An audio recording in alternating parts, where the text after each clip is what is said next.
குருதேவர் மிகவும் கவனமாயிருந்தார். விருந்தினர்கள் தங்குவதற்காக நவீன முறையில் பல கட்டடங்களை கட்டுவித்தார்.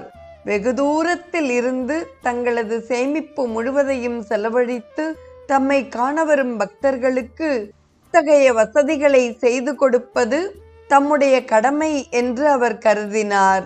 அவர்களுக்கு ரொட்டி, ஜாம், வெண்ணெய் போன்ற உணவுப் பொருள்களையும் ஆப்பிள் போன்ற பழங்களையும் அனுப்புவார்.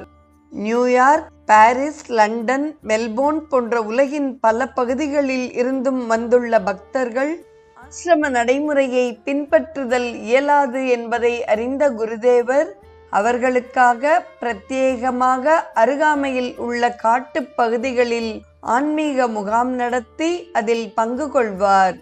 கங்கையில் படகு கீர்த்தனம், இசை கச்சேரிகள், யோக திரைப்படங்கள், விசேஷ விருந்துகள் போன்றவற்றிற்கும் ஏற்பாடு செய்வார். விருந்தினரை வரவேற்று உபசரிப்பதில் குருதேவர் விசேஷ கவனம் செலுத்தினார். அவரை பொறுத்தமட்டில் விருந்தினரே கடவுள்.